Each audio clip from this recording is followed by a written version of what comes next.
Greetings, everyone. Welcome to CRWS interview with Mr. Sloan, fellow victim of racism, who spent 33 years in Greater Confinement, better known as prison, but we call it Greater Confinement because the whole planet is a prison system. We're all in a prison. It's just some victims fall prey to being captured in greater confinement, known as prison. I'm going to play this video. I'm not playing this for us to comment on it. I just think it's really constructive and could get our brain computers thinking about the subject matter we're going to be discussing, racism and white supremacy.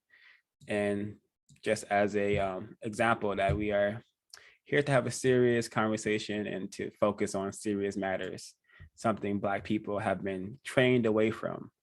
So I'm going to play this and then we're going to start the interview. Please like, comment, share, and subscribe if this is of constructive value. And shout out to Carlito for his excellent YouTube channel, Hip Hop Cartoons. Give that a like, comment, and share as well. Black people, the spokespersons, they're not leaders, they're spokespersons. They can ask and then they can beg. They can go to the second thing. You can make a request, and when you ask twice, now you're begging. But we are all in position of being beggars because the world is a prison. And when you are a prisoner of war, you are a beggar if you're talking to the prison master. You're begging. You can't go off somewhere and say, well, if he doesn't want to do what I want done, I can do this. I can go back to my cell and I can do this and I can do that. You got to remember, you're in the master of the prison cell. So white supremacists sit back and say, well, hey, what we're doing is working fine because we are not confused. Our job is to dominate non-white people, everybody who's black, brown, red, yellow, beige, purple, orange, gold, whatnot. Everybody who is not white. As a white supremacist, it is my duty to dominate and mistreat them forever. That's the white supremacist agenda. That's what it is. And I am not confused about that, and nobody can confuse me about that, and I am some kind of efficient with it because I have accomplished that. I'm not trying to accomplish that. I have long, my forefathers before me accomplished that. We have this down to a scientific perfection. And we got these people so spaced out, they don't have any idea not only about who they are and what they are here for, they got no idea about nothing that I don't tell them. That's the white supremacist agenda. Yes. Because it's an agenda that works. You have to understand that the entire world is dominated by the white supremacists. And if you have color in your skin, you are a person who has been assigned to be mistreated because of your color, because of the way you were born, because of the way that the creator of you, if you are a person of color, a non-white person, the creator put color in your skin. And the white supremacists are saying, well, regardless of who did it, it means you are eligible to be mistreated by me because I'm a white person and you are not white. So I have the power and the authority and the privilege and all of everything that's supposed to be of benefit is supposed to be around me. And you are only supposed to get what I say you can have because you have color in your skin. Now, the non-white people who understand that this is the setup and this is the dominant government of the entire planet, then the white supremacists will understand that you understand this, and if enough people understand it, people can't go, it's something about the mind that says you don't go against something that, I mean, you can't ignore something that you understand, particularly when it's working against you. That'll keep bothering you until you'll have a tendency to do something about it. Now, that's what the white supremacists do not want. They do not want black people to be logical. They do not want black people to think about anything except something that's real silly and real stupid. This is why they always glorify stupidity in black people. If a black person has a tendency to show stupidity or silliness, that black person, the white supremacists immediately will seize upon them and say, this person doesn't show any signs of being serious about anything. So these are the black people that we want to become more and more prominent. And we will feed into their silliness. Anything stupid that they come up with, or we come up with for them, we will glorify it, as long as it's stupid and silly. Anything that's serious and constructive, we don't want them to be logical. We don't want them to tap into that. That's not the way we want any people of color to ever think. We want them to be celebratory people, people who are jumping up and down and turning flips all day and running around in a circle. And then when they bump into each other, I mean, they immediately start fighting each other. That's the way we want to keep them.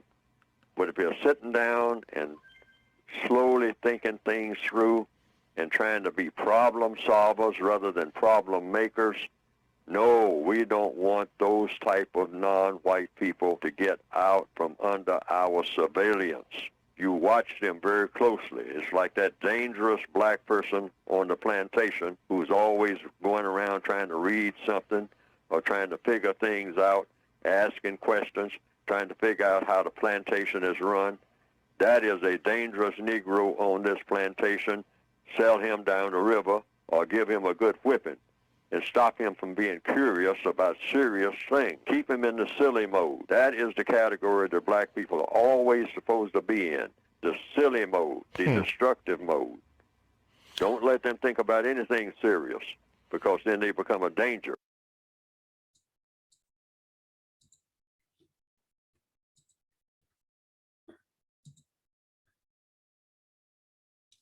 All righty, that was Mr. Neely Fuller Jr., author of the United Independent Compensatory Code System concept. Very constructive piece of information. Now, Mr. Sloan, my first question for you is, I believe that there's evidence that proves this, that we are in a system of racism, white supremacy, and the definition I'm going to use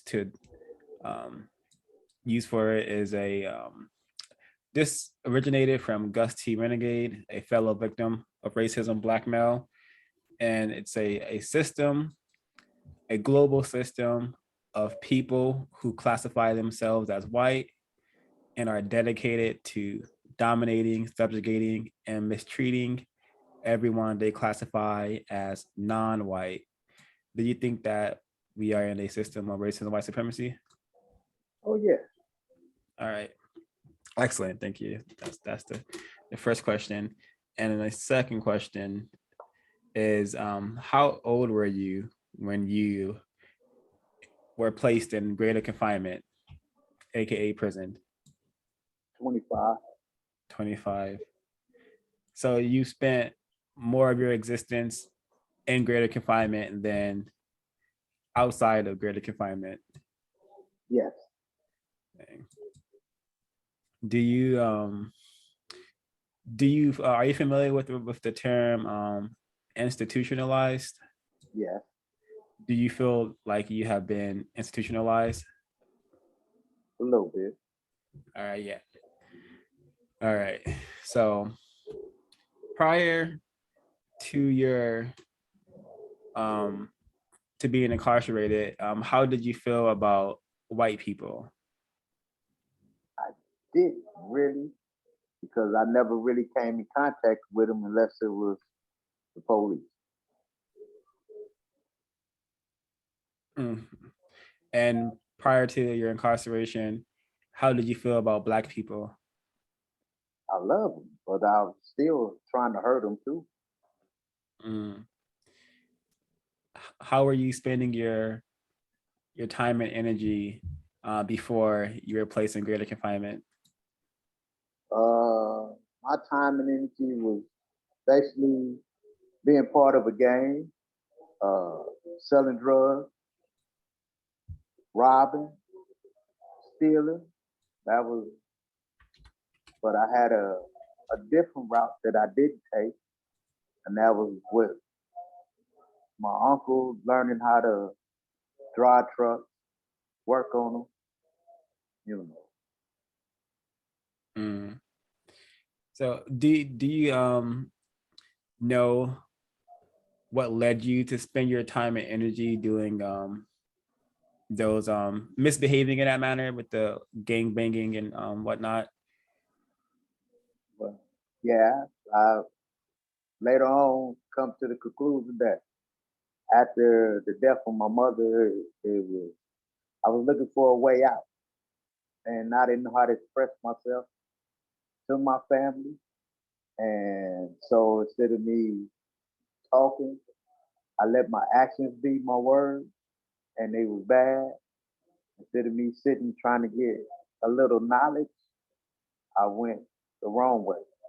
I started doing the dumb stuff. You know, I stereotyped myself as to I can't learn. Uh, I never get out of this hole that I put myself in, and I thought this was the life when it wasn't. Wow. Mr. Sir, would you like to ask a question? Yes, thanks for answering the questions and taking time out of your schedule to be here with us today, Mr. Sloan. My question is, growing up, were there any examples of people who took alternative routes towards when I say alternative routes, I mean people in your community, Black people who were doing other things to sustain themselves. And my second question is, what kind of role Wait, models? let's let him ask one question, and then you can ask the second question. All right, perfect. Okay, you say your first question was what now, dear? My first question were what kind of I guess I'll just combine the questions together. What kind of role models um and examples did you have growing up in your life? Well, my best role model to me at that time was my grandfather.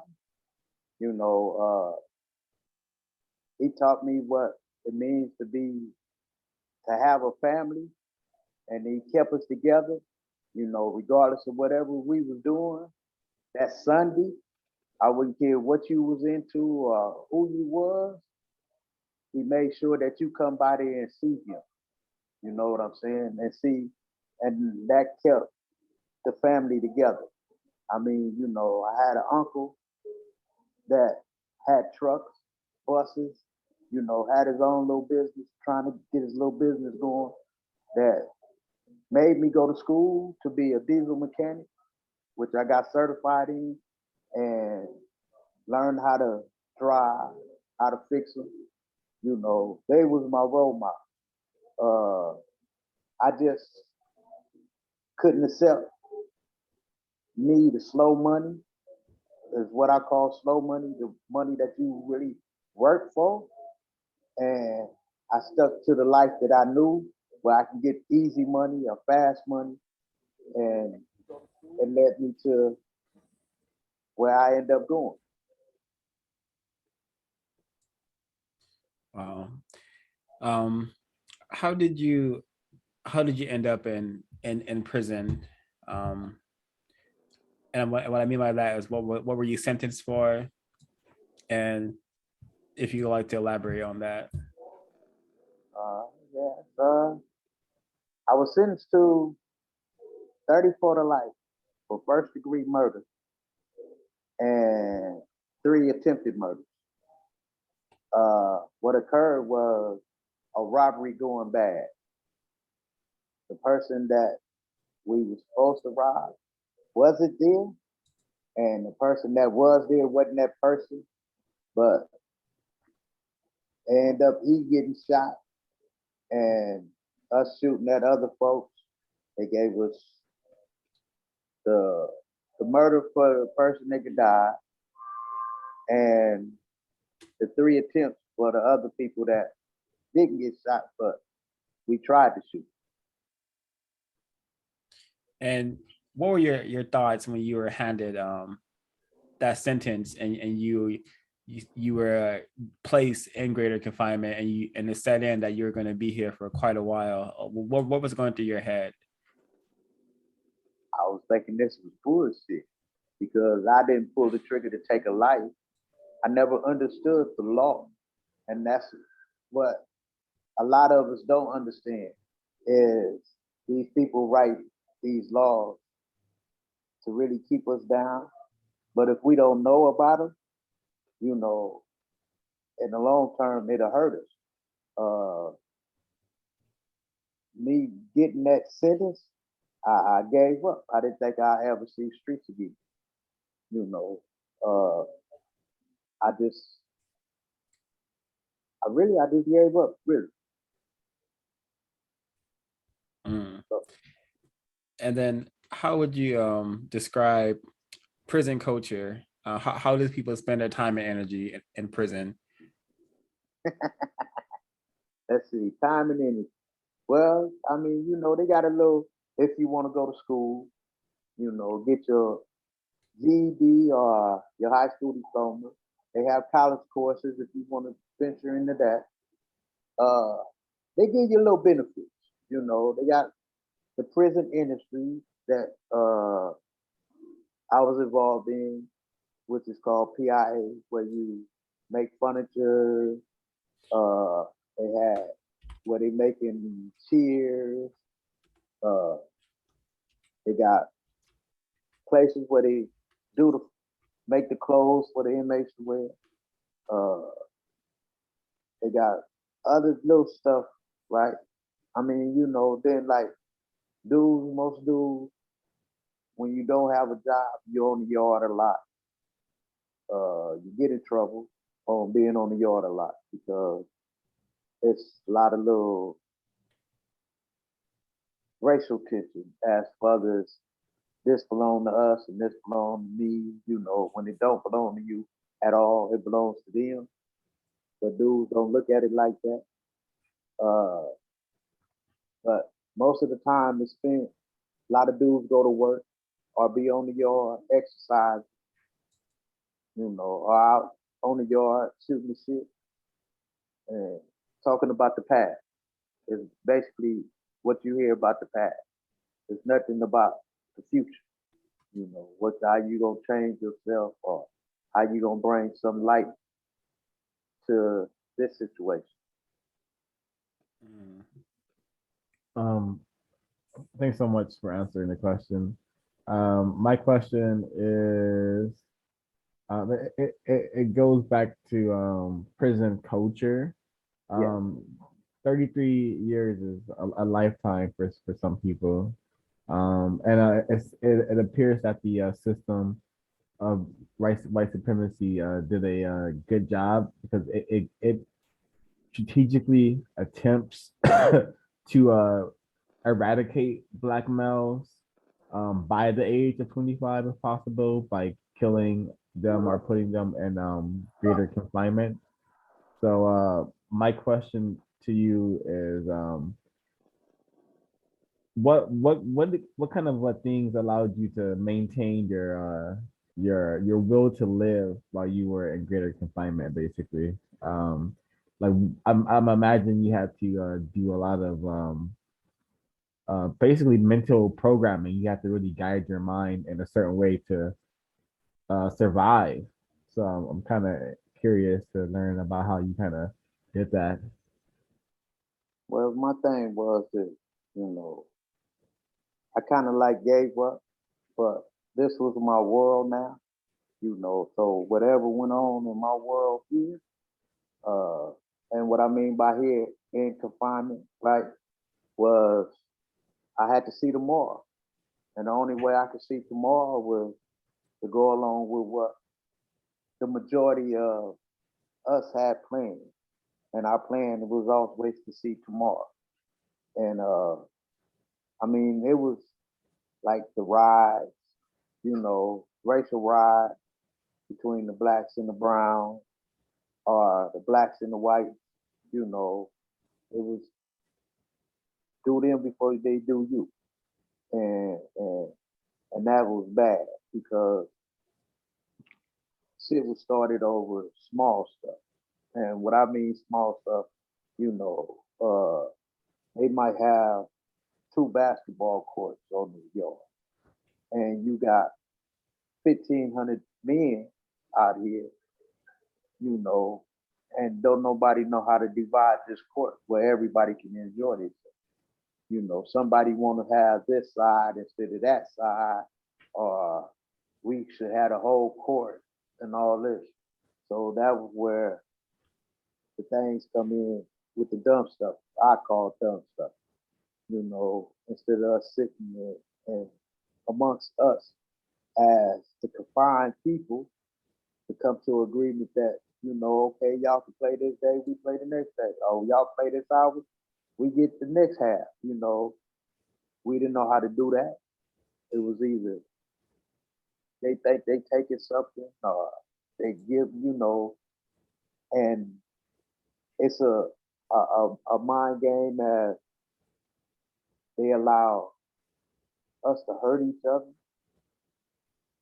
and not teach us a better way, and for us not to learn a better way on our own too. They was calling it job security by allowing us to have rides. Some was,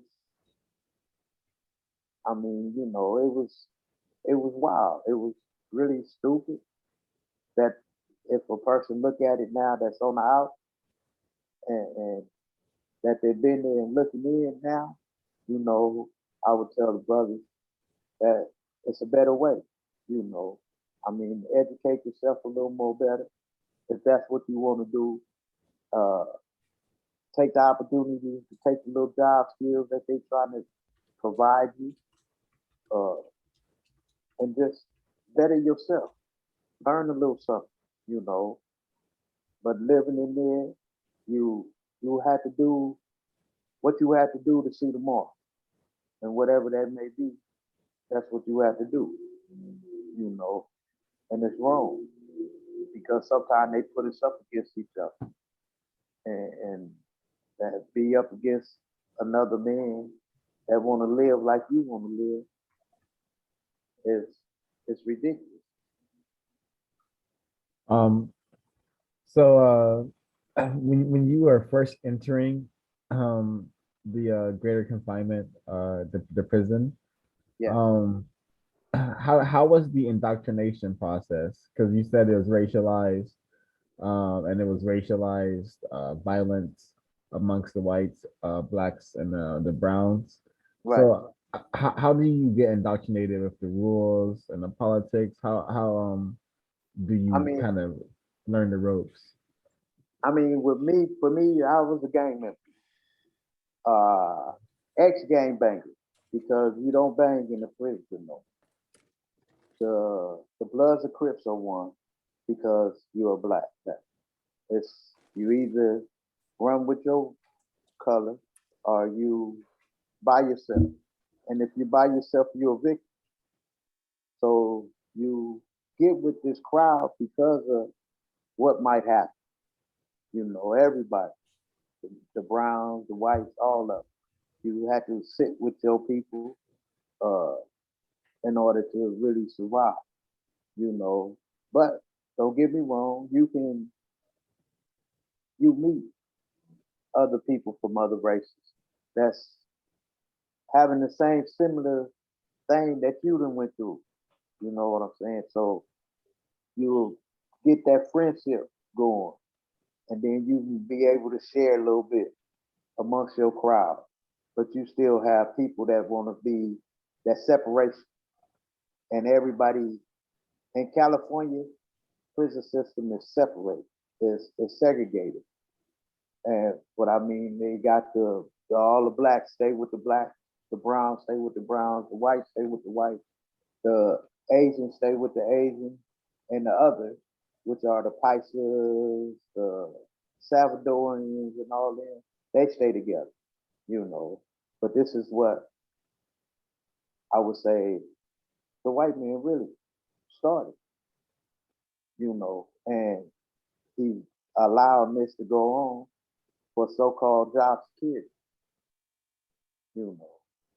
They don't, if we was to get together, and one time we got together and had a spread on the yard, and it was for everybody, regardless of where you was from or whatever, what color you was, everybody was invited to this spread. And they laid the yard down. They made us all lay down on the yard because they didn't want to see us come together as one, and it was crazy. And then then you go the next day, not to make a long story short, the next day they tried to start something between the races so that we won't have this togetherness no more. It's a way to keep conflict, to put it in people's eyes that we all killers and murderers and we don't never deserve to be out. So this is justify the sentencing that they give us.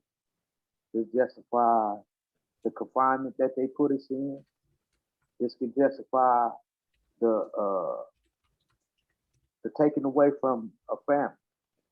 Everybody needs family. You need a bond. You need somebody there that you can cry to. You need somebody there that can hold you. You need somebody there that can listen to you.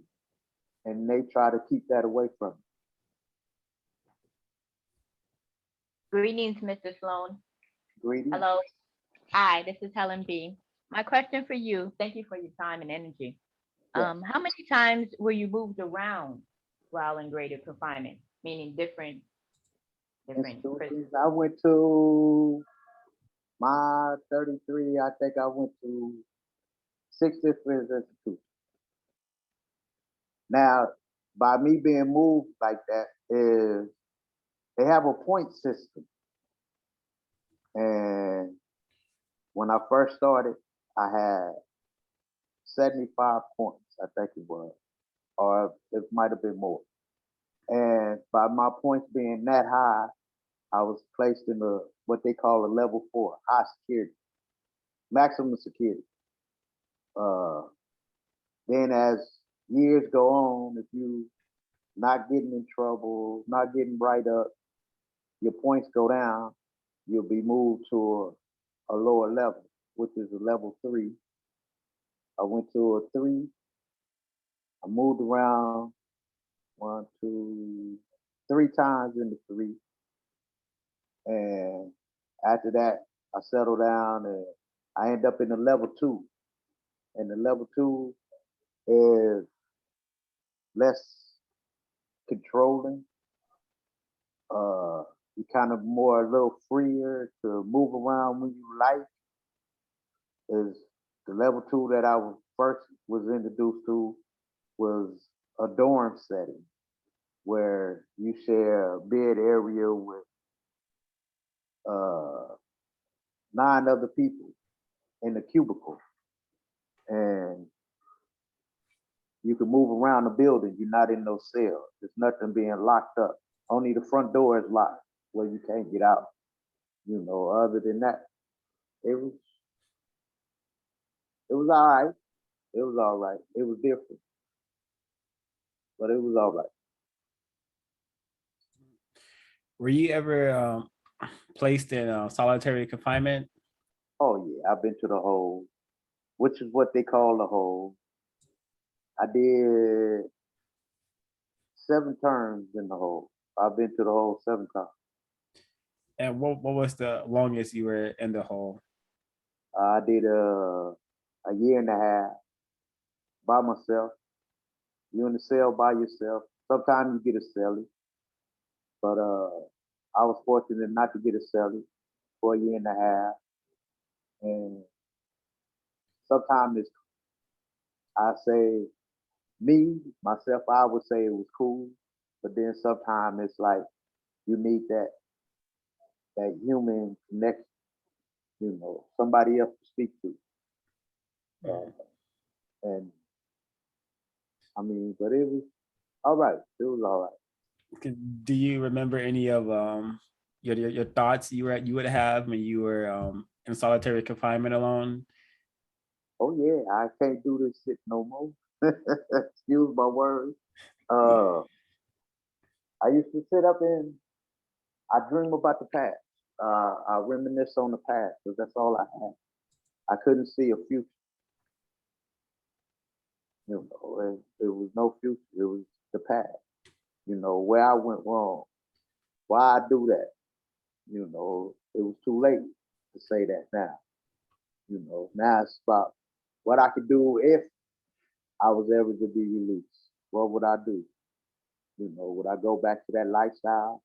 Would I try to build that life again? Mm. And yeah, I just want to make a brief comment.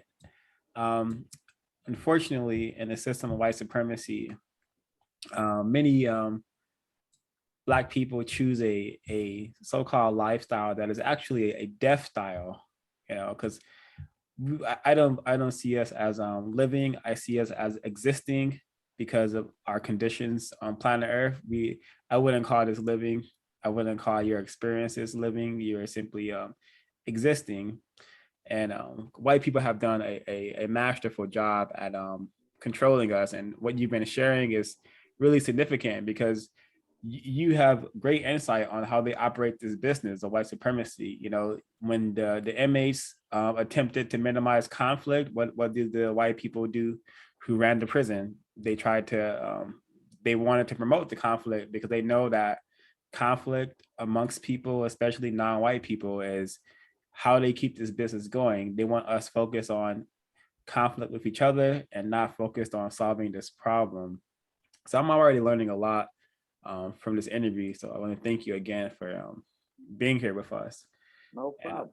And my another question I have is how are Black people treated in greater confinement? Well, let's say, how could I put this? I mean, it's the same. I mean, don't. I mean, you have, let's say, the, excuse the noise. You have the, we would say, the dirty white boy, right? You have the brown. You have the blacks. I mean, they treated us as uh, today I need to treat you like a dog, but tomorrow I need to treat you like a queen. You know, today I need you to be that mad dog. So I mean, you know, they push a button in you to do that, to be this mad dog, and then tomorrow or next week, I need you to be this queen now. I need you to be that soft person. I don't need the mad dog out no more. I need this tame animal that I can put in front of somebody to show, oh, we doing a beautiful job. You know, it's really hard to say, but you know, you allow somebody to treat you the way you want to be treated. In other words, if you want a person to treat you respect, you know, they also say you got to give respect to receive respect. You know, if I treat you respect, you're not gonna come at me in a dumb way, you know, or a disrespectful way. You know, I got to find somebody else to do that to, and that's basically what they do. They pick who they know or who they think they can get to be disrespectful to, you know, but they treat everybody basically the same way. In some form or fashion, everybody that's in confinement will be treated the same way, you know. Uh, the not being able to go to your, not being able to go out here to use a phone to contact your loved one, they don't want you to write nobody right now. You know, your mail is here. You know, it's all kind of stuff they do to you. but there is no specific one group, I would say. It's everybody that's in confinement is going to be treated somewhat the same. And why I say somewhat is they might take this group of people and treat them that way. They might take this group of people and treat them that way. You know, they pick what they want to do. Okay. And this is a comment from the chat from Rael. And he says, you asked him, was he institutionalized? We must remember all people of color are institutionalized. And that is accurate. That is very accurate. We all have been very brainwashed, AKA brain trashed, led to be very confused about how this planet operates.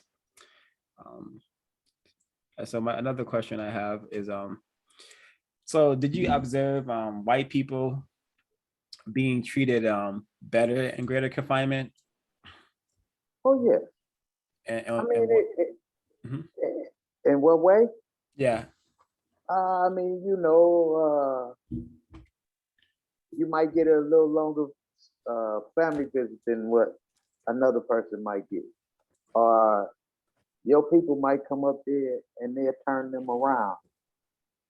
But his people is allowed to come. You know, I mean, and it worked both ways though. But see, this is where the control and the bullshit start. Because now, this week, it might be against him. Where my people will come in and his can't. You know, I mean, it's a game they play, and it's not. And when you say controlling, I mean they control everything that we done there in the reality, but our sleep. You know, because you can go to sleep whenever you like, or whenever your body feels like it needs to go to sleep. But they made the control for your some of your thinking. You know, if you allow them to really get in your brain, uh, they made the control on when you're supposed to eat.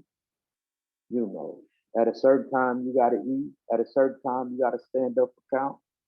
You know, I mean, it was weird, but it was a experience that I wouldn't wish on nobody to this day. I wouldn't care what you do. I mean, my only thing, if you hurt a kid, it's something different. But as for the adults, you know, I couldn't see nobody being confined for that period of time, and the losing of your loved ones that you can't say goodbye to, and be confined like that, or not allowed to go to that, is really hard. So you mentioned like the race riots. Yeah. And I like to some more insight on what those looked like, and what was going on during those conflicts. Ooh, what they look like? How would I describe a why? All right. The melee at the Capitol, uh, at the Capitol. January 6th? Yeah. Just picture, instead of that one group, just picture two groups like that together in the middle of a yard with homemade weapons I made out of cups, uh, razor blades on toothbrushes, melted on toothbrushes and stuff like that. You have people slashing and trying to poke you. Then you have the powers of be uh, in a tower shooting at you with a mini 14. where it's nowhere to duck, nowhere to hide, you know, and people getting hit, you know, arms taken off, uh, getting killed, they're killing them, shooting them in the head, you know, uh,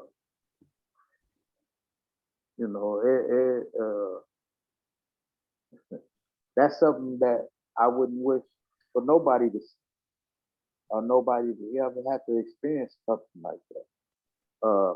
A ride ain't nothing nice, you know, because dudes are going out to hurt each other to take a life. And we're not supposed to be taking lives, but it is what it is.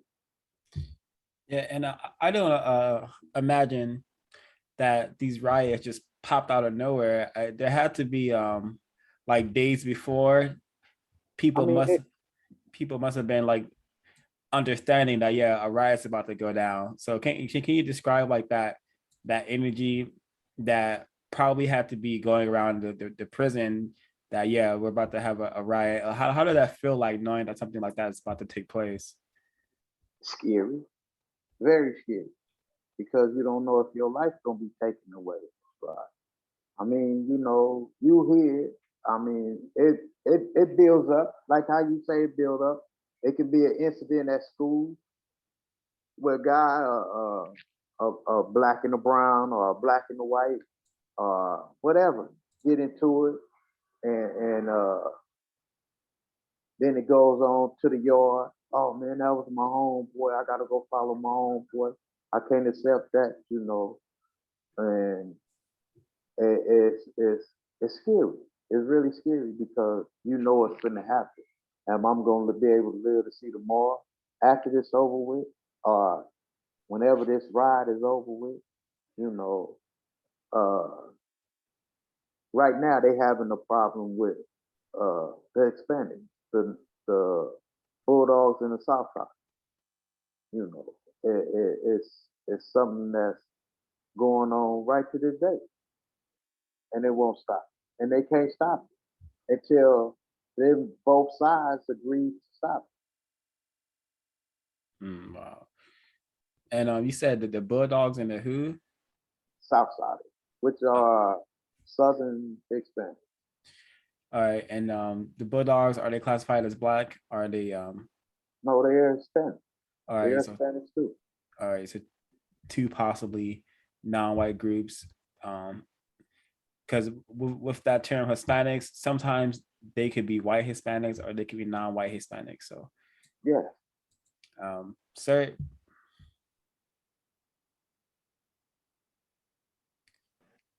Yeah, my question is regarding to some of the relationships that you had while in greater confinement, how they come about and kind of what they consist of. And this could be like someone you talk to, someone who you share books with. Can you give us a little bit of information about how those relationships form and what they consist of? Yeah. I mean,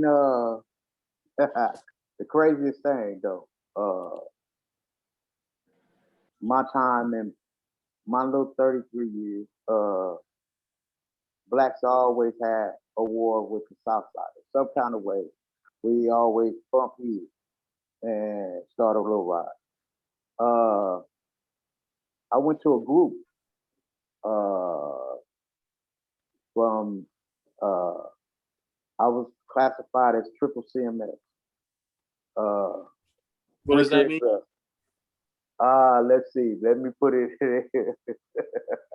Triple CMS is for your mental health. I ain't gonna say I was crazy. I was taking medication or anything like that, because I wasn't. It helps you. I went there because the board recommended that I have some kind of therapy. I go talk to somebody to let my feelings out. And there was a gentleman in this group that, listening to his war stories as well as me telling mine, we was somewhat similar, but he was Hispanic and I was black, you know, and we I don't know. It was just a connection, and we got to talking more and more, and it was uh it was more like uh to me it felt like a brother. I just found a lost brother. And we got together. We started hanging out a lot. You know, people would see us on the yard, us two walking and talking and shit all the time. If I went to canteen, he was standing around. I asked him what if he needs something. Then he'd play that little "oh, I'm good" kind of role, but I'll buy a bunch of shit, give it to him anyway, and he'd do the same to me when he go. You know, and it was just this relationship really became because we was in this group together. You know, sharing our, like I say, war stories, our past, and just kind of fell together. That kind of helped you a little, or I need to go a little further. No, that was great.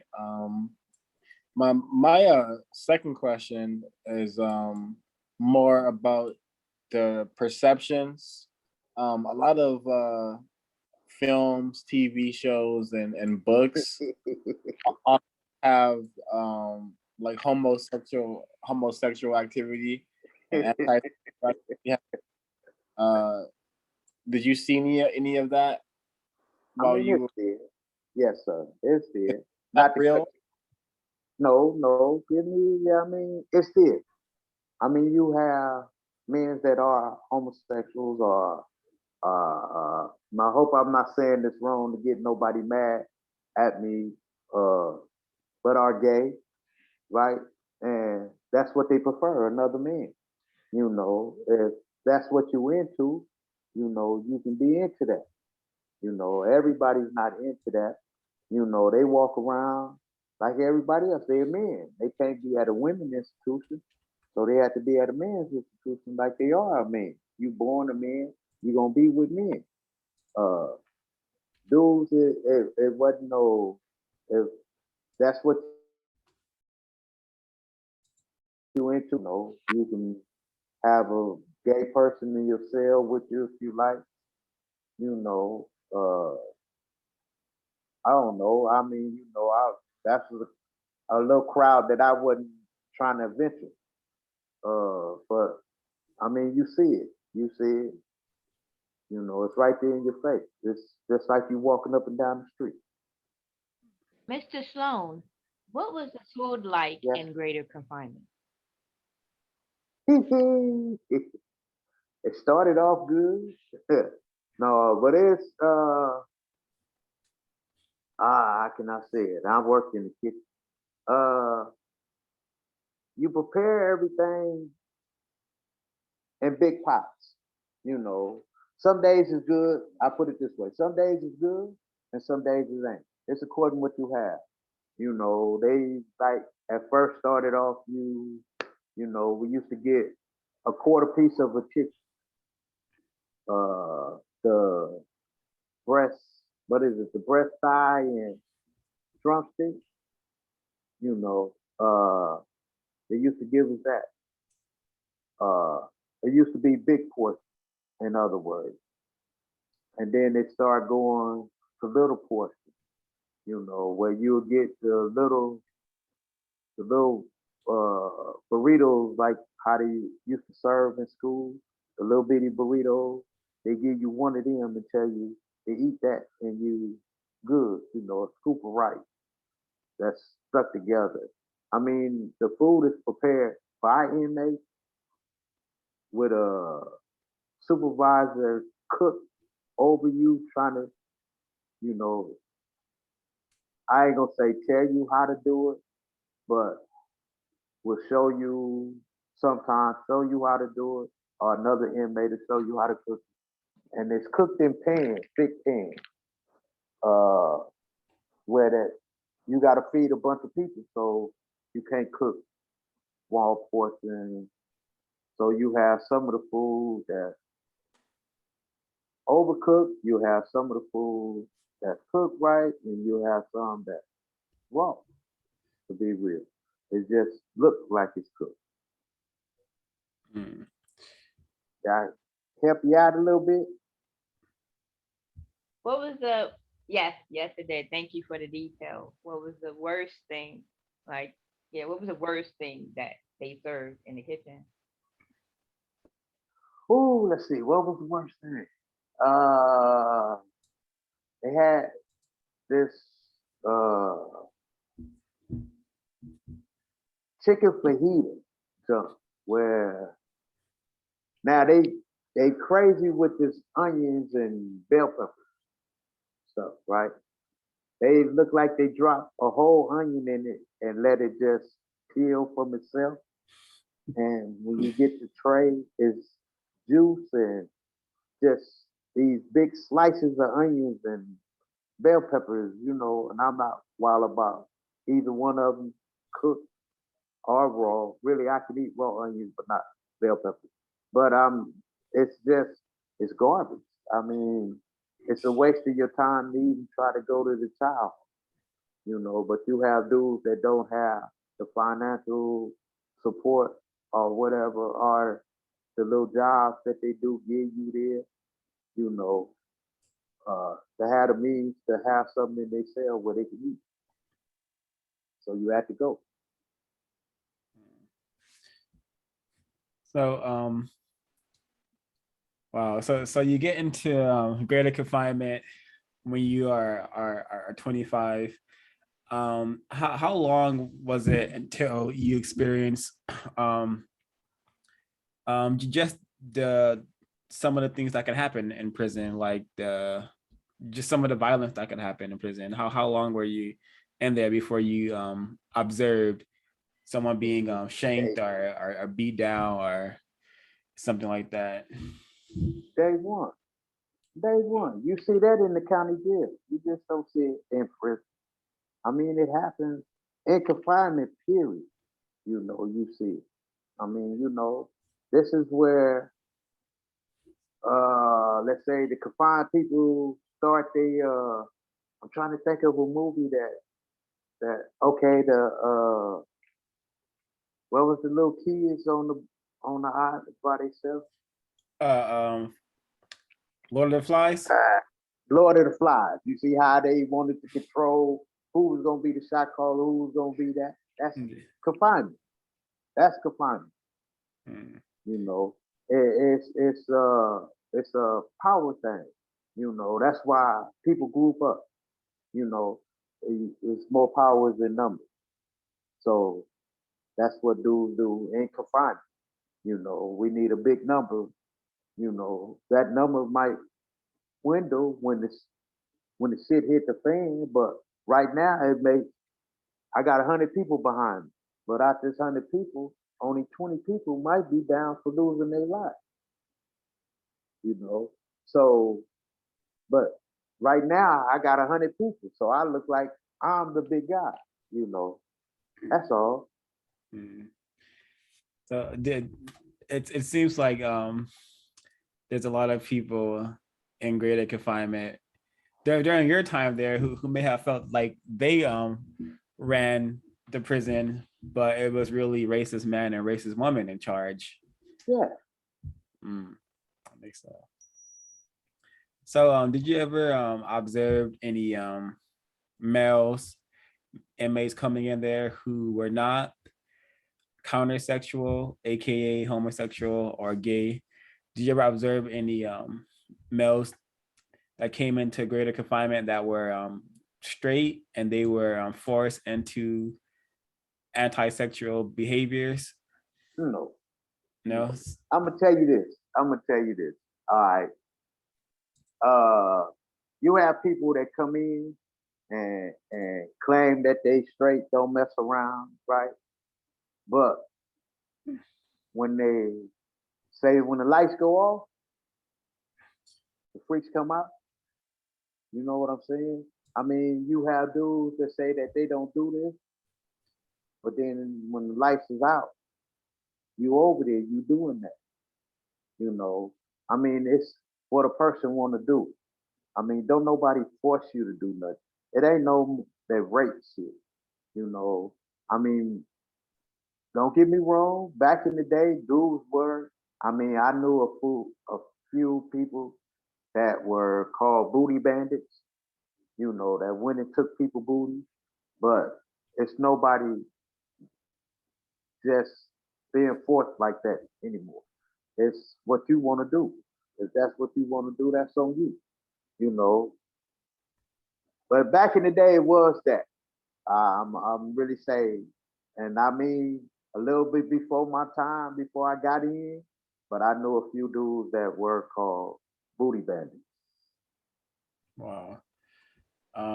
This is a question from the chat. And this lady wants to know if your parents, your attempted parents, failed you.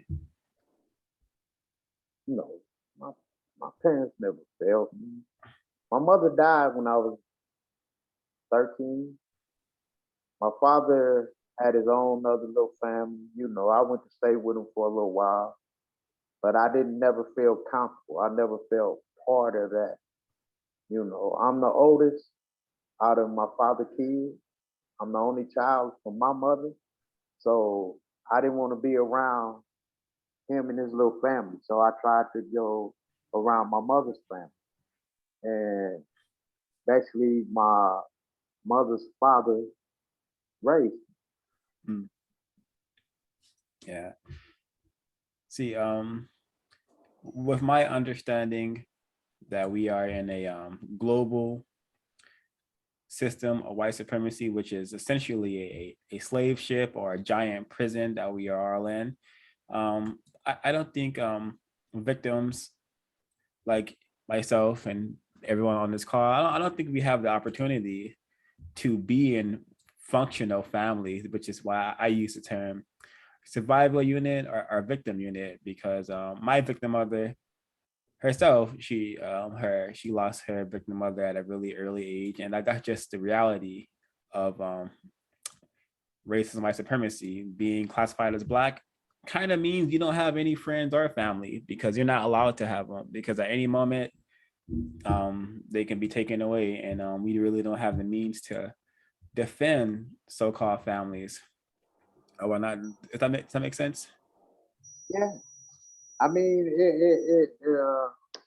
in a way, you know, I look back at it as this too, you know, for us as a Black race, we need to take the opportunity that the so-called powers to be is the education.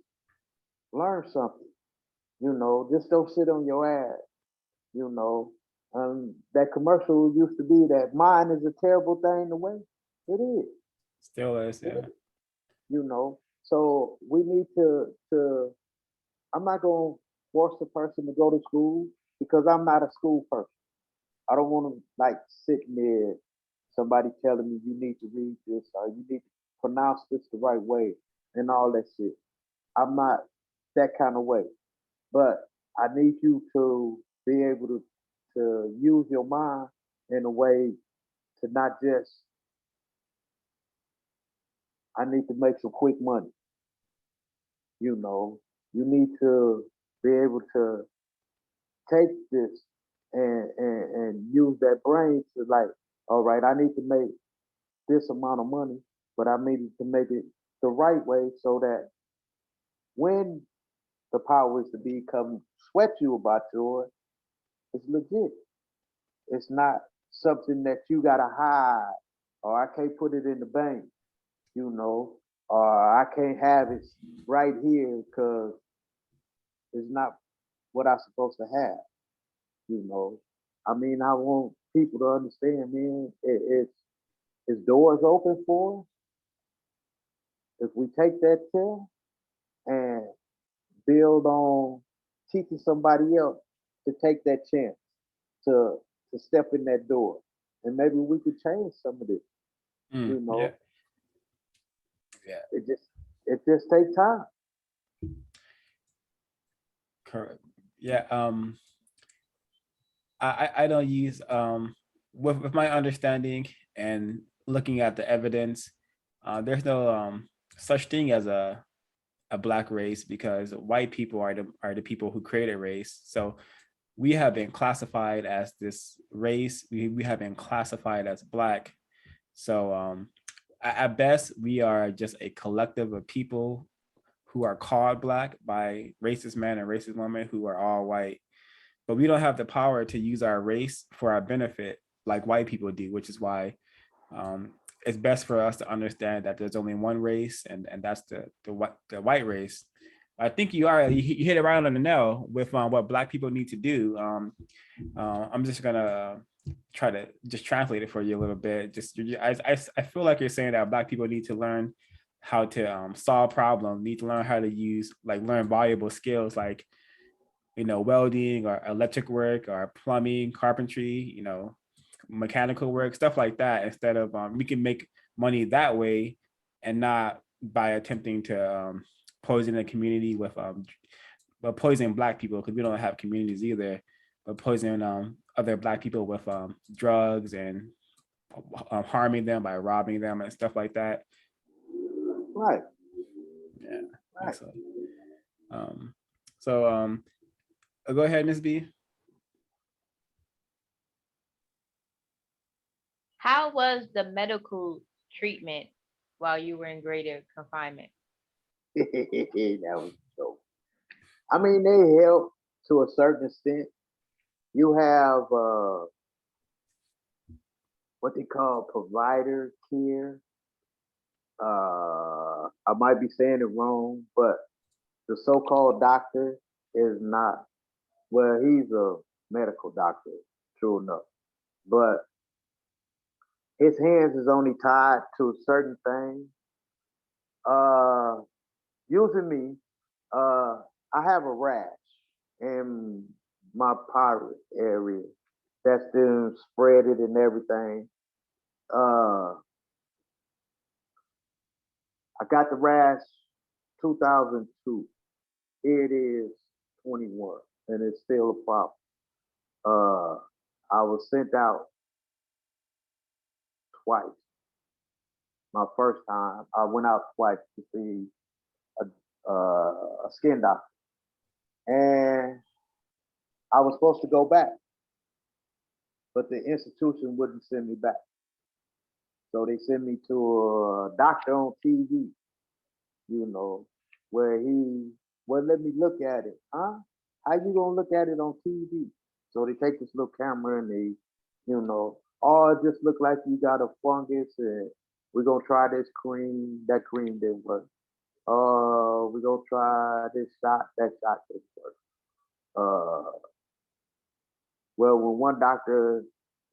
Well, they sent me out again, and the doctor say, well, I want to do a biopsy. So they cut a little piece of skin, take a plug, and they come back. Oh, you don't have cancer. Cancer wasn't the issue. It's this rash. This rash is not a cancer.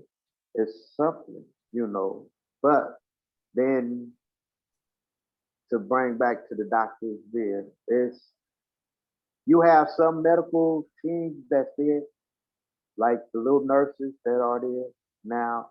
They're not correctional officers anymore. They're real nurses, RVN, RN, that really want to help you.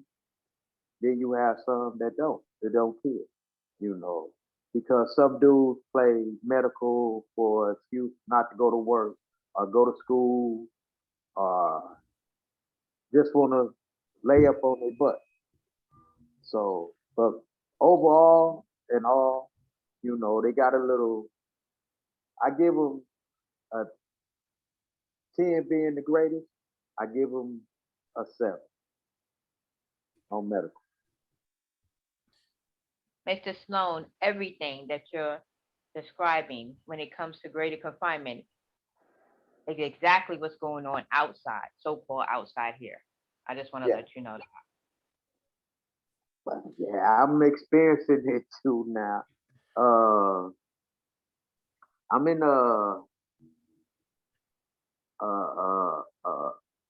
where the board released me to a drug and alcohol program. And the other day, I had a moment where I threatened to walk out, and I had to call my parole officer before I walk out, and he threatened to send me back to prison if I was to leave this program. I explained to him I just did 33 years, and to be in this program, I have no problem about doing the program.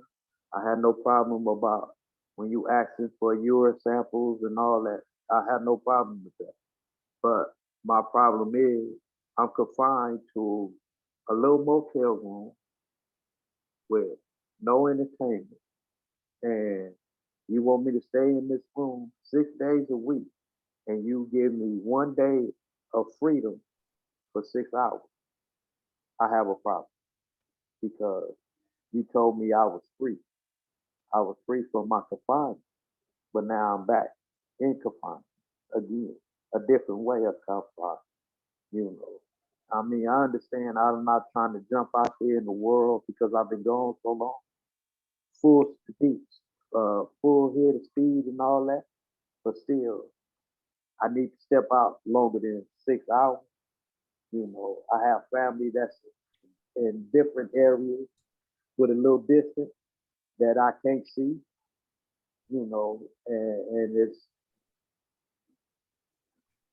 this is where the institutionalized, where I say that I think I am and I think I'm not, but I had that thought of just going back, and it'll be easy because then I know where I can go, where I can't go, who's gonna come see me, who ain't gonna see me, you know.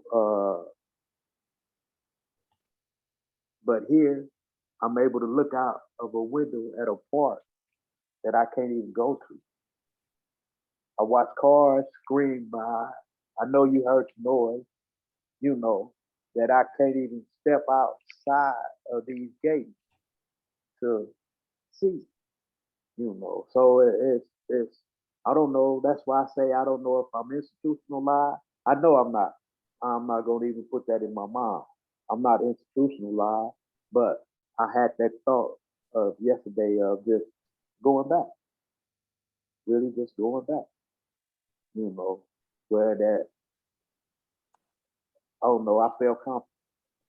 And that's bad because I don't want to ever feel comfortable being somebody telling me when to go to bed, what you can eat, when you can eat, or if you can even make it to what we call canteen is our store to buy something to eat, or me trying to figure out if I have finances to get something to eat, you know. So, I mean, I hope I answered you a little bit. I hope I didn't drag it the wrong way, you know. No. Can I just want to chime in because you said a lot of constructive things. I just want to just let you know that the industrial prison complex is designed to recycle black males. So what you're experiencing is all by design, and the thoughts about going back is part of the treatment. The most constructive advice I can give you is to from Dr. Francis Cress Rosing, and no fussing, no fighting, no complaining. Just do your best to escape from the program by doing what they tell you to do, and being eventually you'll be able to. I'm pretty sure it's a time program, not ever. But yeah, it's designed to antagonize you and dehumanize you. Right. You shouldn't take it personal. You shouldn't let your emotions control your actions either. I do have a question as well. When you were in greater confinement, did you have any moments that kind of altered like, I guess, change your life, like life-changing moments, or it could be you witnessed something, or you were told something, or like any epiphanies about in greater confinement? Oh yes. My first, my first time at Pelican Bay. We come out to the yard and we walking around the yard, and they say, "Man, it's going to be a sticky, so watch yourself." And it's like, all right. And this dude that was this guy's friend stuck him. I mean, just walking around the yard, he stopped. And I was like, wow, really? This supposed to be your friend. This is the person that you done sat with, ate with, y'all done sit and joke, play cards or whatever, uh, lift weights together, come out here, play ball or whatever together, and you taking his life, and I think that was my wake up call to really distance myself on who I really messed with, uh, who I really considered as being my friend, my homeboy. Uh, it was experience that it scared me to realize that somebody I call my friend would do something to me like that. That help you out? Yes, it did. Very, very insane situation. Um, Yeah, and if I understand correctly, you witnessed a inmate kill His friend, his his so-called friend. wow, super tragic. And yeah, that kind of segues into my question is like what kind of conflict with other inmates, black, white, brown, what sort of conflict did you experience with other inmates in greater confinement? All kind, all kind. I mean, let's say you only can get off the bunk one side, one way, and one way up only. People used to say, "Oh, you woke up on the wrong side of the bed." Uh, I mean, I didn't have incidents. Well, all right, we do it at work. I was the lead man and the furniture factory, and I was telling the dude that was doing the last touch up before the furniture is shipped to the warehouse. I'm like, this is not finished. He tell me it is. I say, well, okay.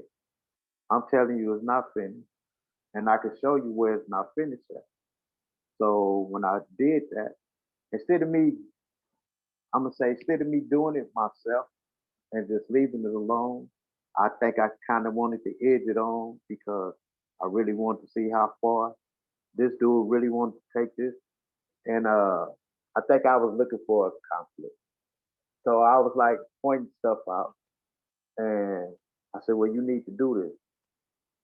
And he looked at me like, dude, you really like trying to order me to do something? And I took it a little further and got the name called. And because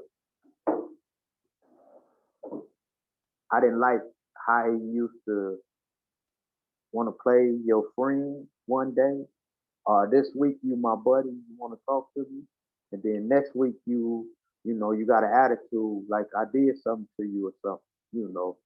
So I wanted to, I asked it on, and I told him we can go in the back where it ain't no cameras because they have cameras now in the shop. So I like we got a little blind spot. We can go back here in the back, no trip. It's gonna be nice. and they stopped me though. They wouldn't allow me to go back in the back. But I mean, I done had conflict where weapons was involved, fist fight. You know, some of the time I went to the hole for weapons, but it was I thought at the time it was a survival thing, and it wasn't a survival thing. It was a dumb thing. It was I cannot put it, man. It was just stupid, for me, for me to, for me to take, for me to try to take a life. I ain't gonna say for me to take a life, but for me to try to take someone's life. It was dumb, you know, and I allowed the system to work me that way, you know, because I ain't gonna say the system. I allowed my peers to work me that way, people that was around me, oh man, you got to do that, you got to do this. No, you don't, you know, uh, and it was bad. It was really bad, you know. But I mean, I went through a few scrapes, learned a lot. I think through them scrapes that I wouldn't do it today. I mean, I think that I'm a different person today. I would hesitate to put a weapon in my hand. Uh, I would think I would think a little bit before because I know what the outcome today. Back then, I didn't know what the outcome was. That's why I ended up doing 33 years. I really didn't care about the outcome, but now I do. That help you? Or did I fly throw something? I thought that was an excellent response. Ms. B, were you gonna ask the question? Yes. What kind of books or what books did you read while you were in greater confinement? I had to do a lot of reading. Uh, and that's a trip because at Pelican Bay they had a lovely library. And what I mean by lovely library, from Donald Goins to autobiographies by Malcolm X, all kind of stuff. I mean, the librarian there was really on for us to have books for everybody's culture. I mean, you had something to read from the Indians to the whites to everything. I stayed basically my first 5 years were in law books. I wanted to learn law. I even got uh, I became a paralegal that I don't use today, but I became a paralegal. I couldn't, let's see, how can I put this? Because a girl told me once that I write the way I talk. Because somebody have wrote a love letter using nothing but song in this letter. And I wrote it and sent it to her. And she asked me, she said, who wrote this? I said, I wrote it. Don't you see my writing? She said, no, you didn't write this because you don't talk like this. So for me to learn to be a paralegal, I couldn't write the law, but I could research it better than I can write it. And to me, that's bad. This is where I say a mind is a terrible thing to waste because I allowed myself to waste my mind and not be able to form words in a proper way. But the library, they had all kind of books. I mean, you have a choice of books. Now, certain institutions don't have that privilege of having books like that anymore because, well, I know they was taking the law books out of where I was at last. because they was putting everything on the computer, you know. But some institutions have nice libraries. You can read whatever you like. Wow. Okay, so with that being said, you mentioned how other opportunities inmates have to spend their time and energy. How are you spending your time and energy in greater confinement? Like, what was your day-to-day existence like? My day to day, let's see, I basically work, you know, whatever job I had, I go do that afterwards. What were the kind of jobs? Well, I started off as being a porter, which is cleaning the building, uh, cleaning the shower area, the little day rooms that we had. I went from that to being a table wipe in the kitchen, wiping the tables after you get up from eating so somebody else can sit down.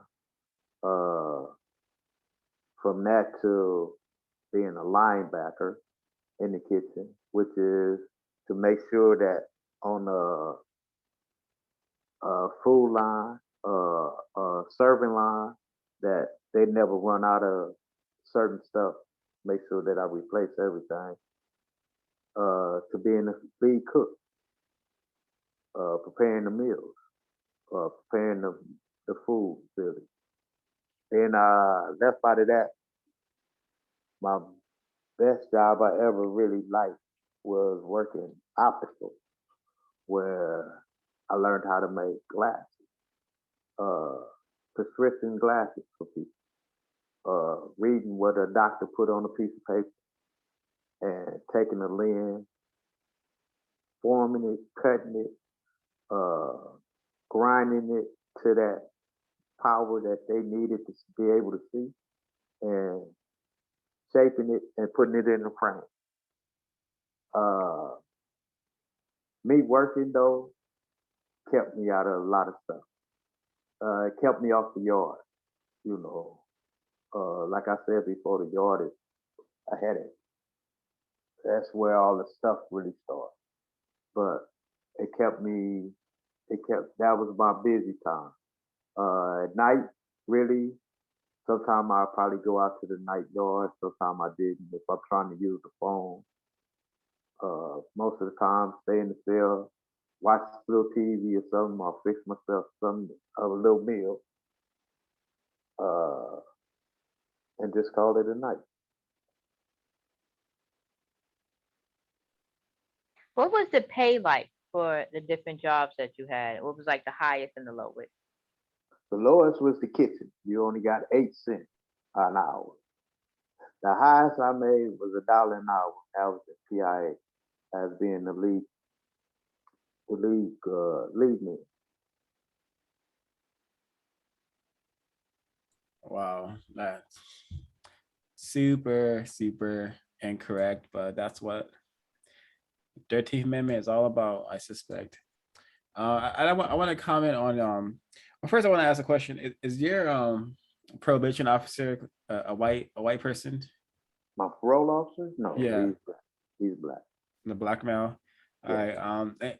And dealing with your parole officer, I would suggest just you coming up with questions to ask him regarding the rules of your probation, because it's very incorrect that you are not allowed to go across the street and do some quality thinking in a park. And so I would suggest to you to come up with some questions and as to why you're not allowed to do something as simple as going across the street, and like what is the constructive results you're receiving from being placed on the 6-day routine. Like what are the constructive benefits you're receiving from that? Because it doesn't seem like it doesn't seem like the many are coming from that. and also, you know, you don't have, do you don't have a record of being an alcoholic or a drug user. Am I correct? Right. So, you know, why are you, it's just a lot of questions I would recommend that you ask to your parole officer. And unfortunately, in the system of white supremacy, many Black people do not have a clue that we are in a system of white supremacy at all. So I just wanted to comment on that, and I hope that you get some correct treatment from your parole officer, because you know you already did 33 years in greater confinement. You shouldn't be under what seems like to be even more intense confinement, because at least in greater confinement you're going out, you had an opportunity to go out to the yard every day if you wanted to, but now you just seem to be confined in a place. And if he can't offer you any like limiting your confinement in that motel room, then maybe he could compensate you by providing you with some access to go to the library, or access with a tablet or a TV, even though I think Black people should be studying and learning versus watching TV. But yeah. Yes. We do have more questions. But oh yeah. Go ahead, Ms. B, and then I'll get some questions from the chat. Mr. Sloan, can you describe your cells, the different cells that you were in? Can you describe them for us, please? Cells, let's see, what they say is 6x8. What's the cell size? 6x8? By 10. Yeah. All right. You could take, spread your arms out like you want to fly, and you touch one wall, and take a step and a half over, and you'll touch the other wall. You have two bumps, one on top of the other one, bolted to the wall. You have two metal lockers, well, two metal cabinets, four metal cabinets. Well, what it is like, how can I describe this thing? All right, just say a square box, right, with a split down the middle, and another one crossing the half, four little compartments for yourself, which is bolted to the wall. It's a desk with a little stool at one end, all the way to the back of the wall. At the front, the entrance to the cell will be where the toilet and the sink is, which is all one. That's about it. You know, some cells are with bar doors. Then they got some with the honeycomb door. And then they have some with just solid metal doors with a window, a little window, like a window that's about 4 inches wide and about 3 feet long, and that's it. I had a simple quick question, if you don't mind, O5. Yeah. Go ahead. Were you ever called the N-word in greater confinement? Yes and no. Could you explain this? Huh? So could you explain? Like, when I say N-word, I mean nigger. I know what you're saying. I know what you're saying. Okay. Yeah. Once when me and the officer got into it, he called me the N-word. It was more of not being around somebody when he said it. You know, it was like him and his little buddy. You know, it was never, Was it a white male? yes, it was never said with the higher up. And what I mean by higher up, a sergeant, lieutenant, or a captain, it was never said by one of them, right? It was more of the foot soldiers, the ones, the guard, the lower guard, uh, you know, and it's with his buddy, you know, where you think you tough, you know, where all five of y'all gonna jump on just me, you know. It ain't by yourself. No, nothing by yourself. None of them will ever say that by themselves to a person.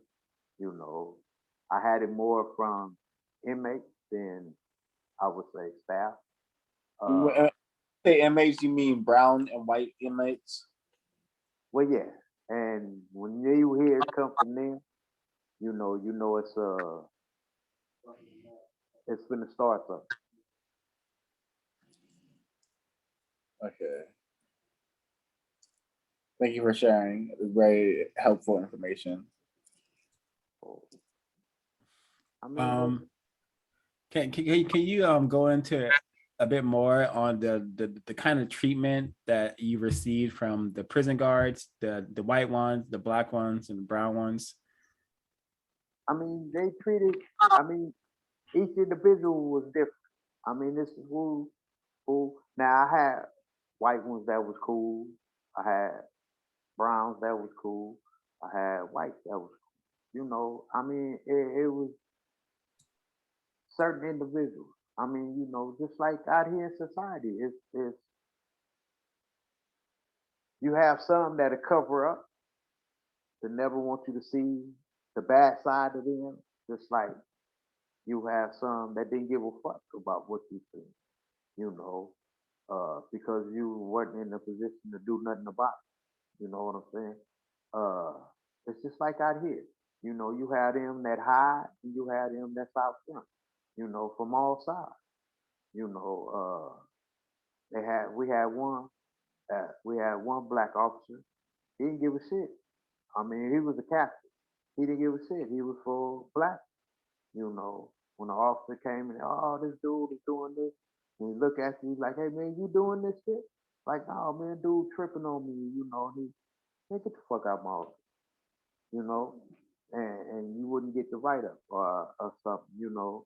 But he was whole black. I mean, he really stuck with, you know, if you did something wrong and you know you wrong, you can't go to the man and like, oh man, the dude tripping on me, but you know you did this. And but he would, and what I'm trying to say, it wasn't always bagging the officer play. He listened to us, you know, either of us, blacks, whites, Mexicans. He listened to us. We had a white officer do the same. I had a Mexican officer that used to mess with me so much that they used to do searches and take contraband. At the time, contraband was tobacco, right? And he'll bring it back and set it on the table like, hey man, go throw this away. Huh? Why you didn't throw it away? But I already see what it is. You giving me this. You know what I'm saying? So I just take it and run. Uh, you run into like what you run into society. You see it. What's going on in society today is going on in the prison system today. You know, even though it's more confined for us, uh, we see it. You know, we try to run from it, but you can't run nowhere. It's nowhere to run. You're around gates and walls, so you can't run. But we see what's going on behind the gates and the walls is what's going on out here today. Did I say it right? Well, I don't know what saying it right means. I'm sure you explained it to the best of your abilities. So yeah, that's all that matters here. Here's a question from the chat. And I I'm just gonna read it. This is from Miss Rate This Record. She wants to know, what do you think about Kim Kardashian and the celebrities advocating for certain prisoner causes? And To yeah. me, it's good. You know, I mean, you have people now that's trying to reach out to certain celebrities to ask for help. Now, where I was at, they had Danny Glover come, right? And he's part of a prison reform thing. You know, it's cool that you trying to show dudes a different route. You know what I'm saying? Instead of committing crimes, and you know, it's a better way to do than your criminal thinking and stuff, right? But I mean, some of them is using it as a hype, you know, to make themselves a little more famous. You know, oh, I'm going to help this prisoner get out. Okay, well, you helping that prison. What about the prisoner that's behind her, or the prisoner behind her? You know, you just helping one person. Don't just stop by doing one person. If you gonna do this, and you had a means, this is where all our so-called people, you know, that's got a little something, you know, uh, claim that they want to help us overcome something, but you really don't. You know, I remember a time when Oprah Winfrey used to talk bad about prisoners because she had a lady on it where this white guy took thousands of dollars from this lady. You know what I'm saying? But you down every prisoner in the world for that.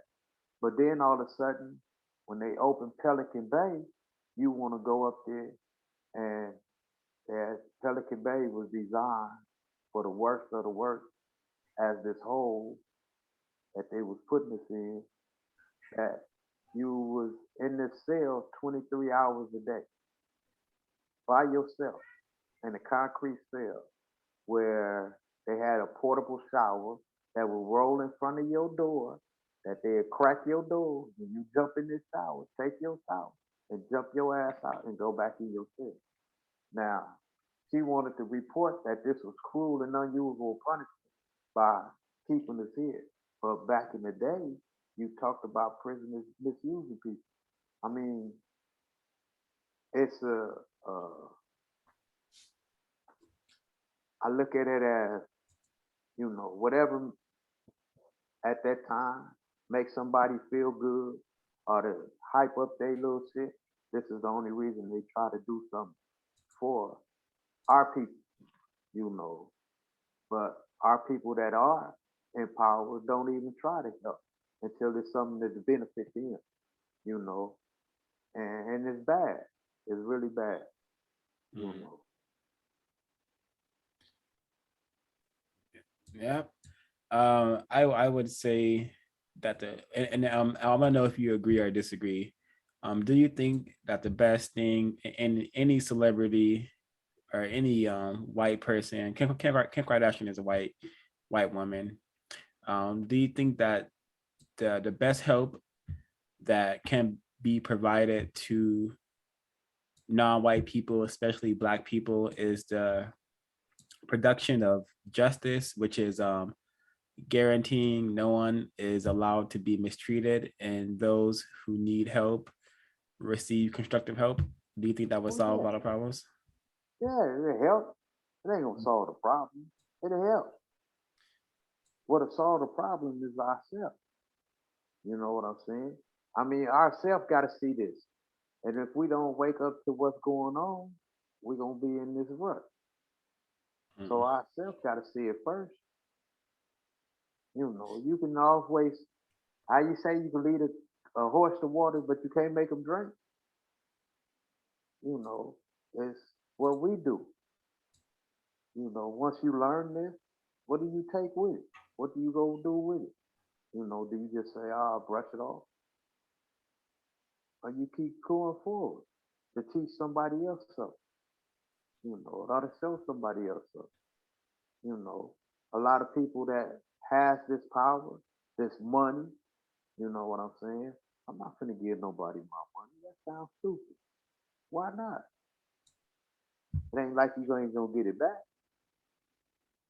So if you teach somebody how to make something, how you know if that person won't donate to you or donate to your cause? I mean, it's two-way thing. Mm. Yeah, I agree that Black people classified as Black, we should be very serious about producing justice, because that's the only way that it will come here. And if we have a system of justice, that would mean that the system of white supremacy has been eliminated, and there would be no more Mr. Sloan's spending 3 decades in greater confinement. There would be no more mistreatment happening on planet Earth. And this is a question from the chat, and you kind of answered it indirectly. But do you feel that you were, or do you think that you were over sentenced for your crime? Oh, yes and no. All right. And the reason I say yes and no, because our so-called forefathers made a law. And back in 76, a life term was 7 years. After 78, 79, they changed the law that a life term means life. And what is life? If you were to go to jail today, serving life and die, you serve life in the penitentiary. You see what I'm saying? But now, the trip part about it is, you know, I used to wonder if a person was to die in prison and they take you to the morgue, and I don't know, they don't put you in the icebox or nothing, but you dead for 24 hours, and they could, I know they say they supposed to cut you open and all this before they say you legally dead, but a person wake up, do we got to come back to prison to finish his term? Or is he considered dead and gone and a new person? You know, but it was just I say a foolish or a crazy thought. You know, would they really release him? I don't think they would though. I'm pretty sure they'll make him come back. You know, to finish his life term. But I mean, it's weird though. But they changed the law though for life mean life, and our California governor was really pushing life mean life. You know, they put a little number in front, but that number don't mean nothing because the word life is behind it, and they meant to serve, make sure that a person served life.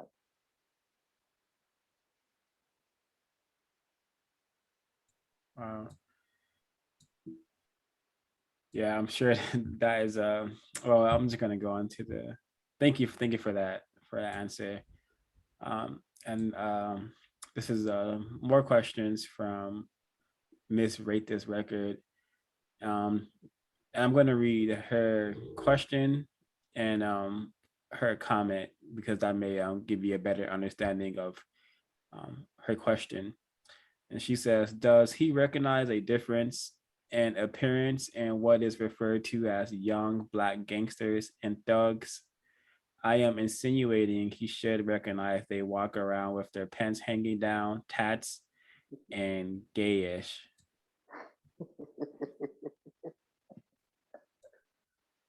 Yes, I recognize what uh, they call gangsters now.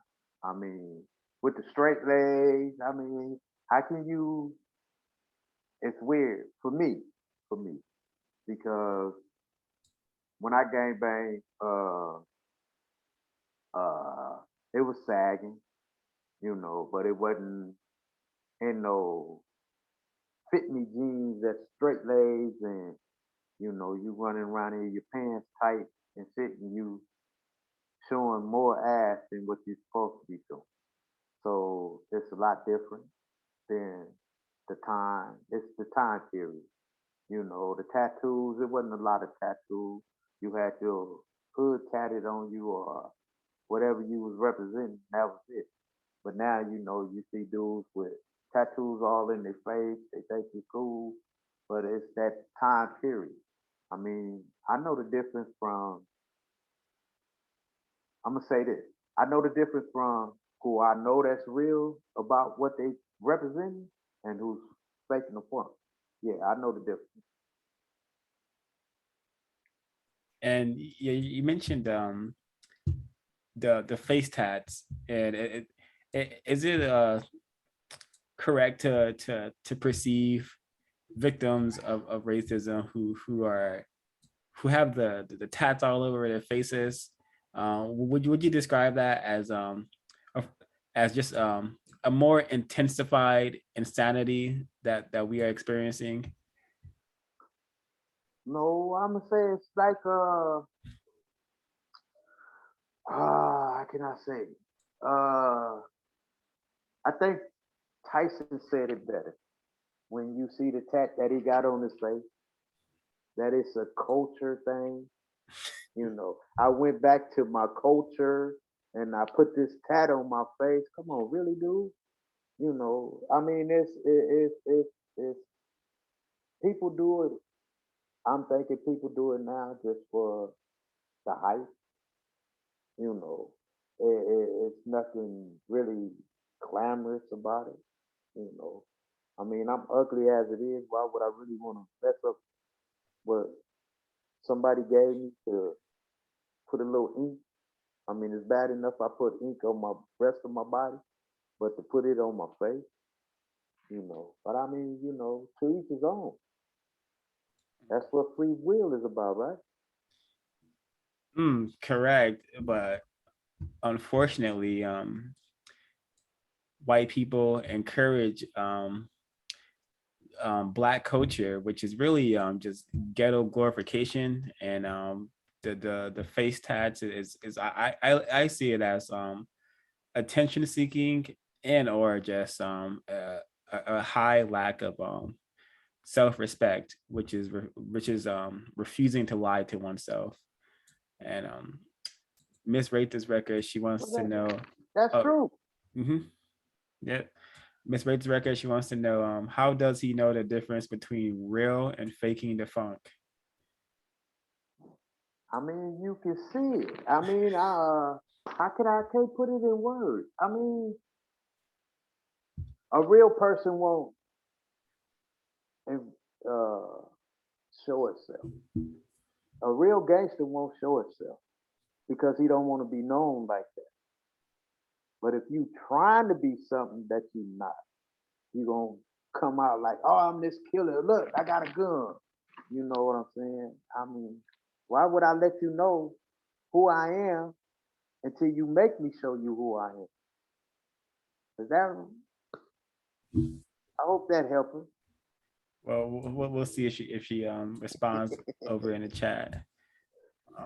So what advice would you give to young Black males who spend their time and energy listening to again ghetto glorification, which is just noise, often called music that's making them think that going to prison is cool, killing Black people is cool, robbing people is cool? What advice would you give to those Black males and females?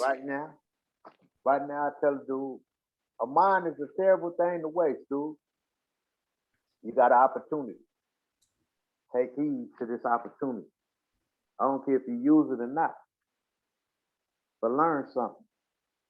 Learn something that'll benefit you, something that you enjoy. Find something to get into. I'm not talking about a box. I'm not talking about having a rag hanging off your ass. Are you sagging? Are you being with this crowd and all that? Find something that you're interested in. You know, everybody say sports ain't for us. You know what I'm saying? But if it's sports you want to do that. You know, but don't let these people not let you do what you enjoy. I mean, it's a lot of dudes that enjoy trying to be gamers or game bangers, or however you want to name it. You know what I'm saying? But find something that you really enjoy and do it. But I'd rather for you to do it the right way.